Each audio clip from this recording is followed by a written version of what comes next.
नमस्कार मित्रांनो, मी श्रीराम बेलनूर घेऊन आलो आहे तुमच्यासाठी दिनविशेष मालिका. दिनविशेष मालिकामध्येच तुमचं सर्वांचं स्वागत. आणि आज आहे 18 मे 2026. 18 मेच्या महत्त्वपूर्ण घटना आपण अभ्यासणार आहोत. तर बघा, नेपोलियन बोनापार्ट हे जे आहेत, नेपोलियन बोनापार्ट यांनी फ्रान्सचे सम्राट म्हणून आजच्या दिवशी पदभार स्वीकारला होता. जे नेपोलियन बोनापार्ट हे फ्रान्सचे सम्राट झाले होते. कधीची गोष्ट ही 1804ची. आणि ह्या नेपोलियन बोनापार्टने पूर्ण जग जिंकण्यासाठी प्रयत्न केले. तर 18 मे 1804मध्ये ते फ्रान्सचे सम्राट झाले. त्याच्यानंतर पूर्णपणे भारतात बनवलेला पुंडलिक हा मूकपट प्रदर्शित झाला. तर कधी झाला? 1912मध्ये. 18 मे 1912ला पूर्ण भारतात बनवलेला पहिला मूकपट प्रदर्शित झाला. त्याच्यानंतर भारताने पोखरणला अणुचाचणी केली आणि ती यशस्वी झाली. तर स्माइलिंग बुद्धा नावाची जी संकल्पना इथं लिहिली मी, तर ही कशाच्या संदर्भात आहे? तर भारताने पहिली अणुचाचणी केली होती पोखरणमध्ये, ज्यावेळेस तत्कालीन पंतप्रधान इंदिरा गांधी होत्या. आणि पोखरणची अणुचाचणी यशस्वी केली होती 1974ला.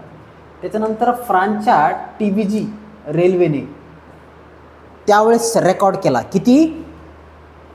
551.3 km/h एवढा प्रचंड वेग त्यावेळेस फ्रान्सच्या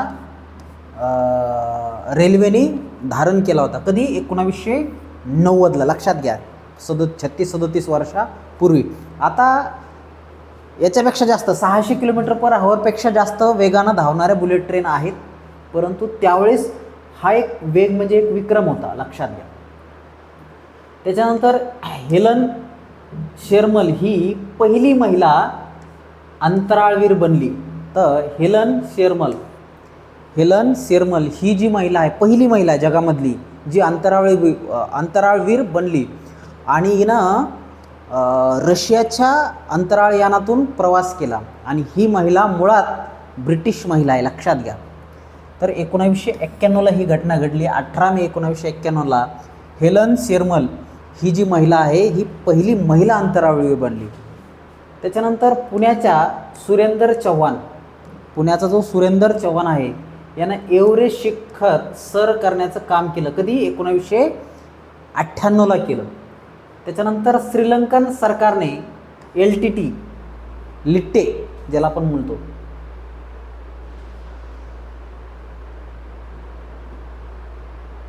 लिट्टे, ओके, म्हणजे ही एक प्रभाकरांनी स्थापन केलेली एक तमिळी संघटना आहे, तमिळी दहशतवादी संघटना आहे. तर तमिळी लोकांचं अस्तित्व श्रीलंकेमध्ये प्रस्थापित व्हावं यासाठी त्याने ती संघटना स्थापन करून सरकारला जेरीस आणलं. परंतु 26 वर्षाच्या खडतर संघर्षानंतर श्रीलंकन सरकार प्रभाकरनला संपवण्यात श्रीलंकन सरकारला यश आलं. आणि ही घटना कधी झाली? 18 मे 2009ला झाली. त्याच्यानंतर छत्रपती शाहू महाराज, कोणते? संभाजी महाराज यांचे पुत्र, थोरले संभाजी महाराज म्हणजे दुसरे छत्रपती जे होते संभाजी महाराज यांचे पुत्र छत्रपती शाहू महाराज यांचा जन्म झाला होता. कधी? तर 1682ला जन्म झाला होता. त्यांचं मूळ नाव शिवाजी होतं, परंतु निजामाच्या म्हणजे औरंगजेबाच्या कैदेत राहिल्यामुळं औरंगजेबाने त्यांचं नाव शाहू ठेवलं, ओके. आणि अशा पद्धतीने त्यांचं नाव शाहू पडलं. तर हे शाहू महाराज यांचा जन्म झाला होता आज. भारताचे 11वे पंतप्रधान HD देवेगौडा यांचा जन्म झाला होता आज. तर 1933ला HD देवेगौडा यांचा जन्म झाला होता. ते 11वे पंतप्रधान होते. मराठी पत्रकारितेमध्ये खूप मोठं नाव असलेलं बाळशास्त्री जांभेकर यांचे आजच्या दिवशी निधन झाले होते. तर आता पत्रकारितेचा जर इतिहास पाहिला, मराठी पत्रकारितेचा, तर खूप मोठं नाव आहे, ज्यांना मराठी पत्रकारितेचे पितामह म्हणले जाते, असे बाळकृष्ण जांभेकर यांचे निधन 1846ला आजच्या दिवशी झाले. आज आंतरराष्ट्रीय संग्रहालय दिवस आहे आणि आंतरराष्ट्रीय खगोलशास्त्र दिवस आहे. आंतरराष्ट्रीय संग्रहालय दिवस ज्या पुरातन वस्तू आहेत त्यांचं संकलन करून त्याला व्यवस्थित याच्यामध्ये ठेवून त्याचं संग्रहालय बनवलं जातं. वस्तू संग्रहालय असेल किंवा पर्यटन स्थळ असेल, तर याच्यासाठी प्रोत्साहन देण्यासाठी आजचा हा दिवस आहे.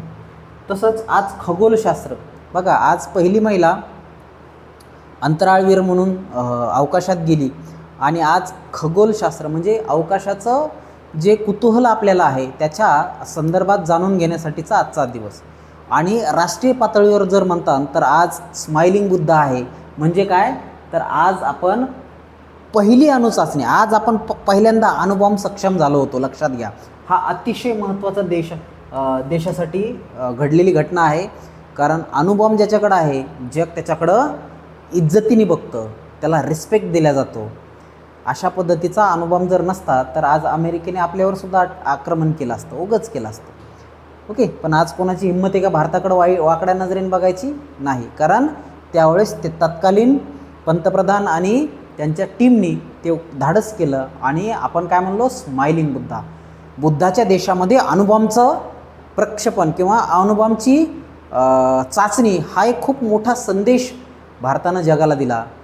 तर आजच्या ह्या दिवसाचे हे दिनविशेष आहे. आपल्यास कसे वाटले हे कमेंट सेशनमध्ये सांगा.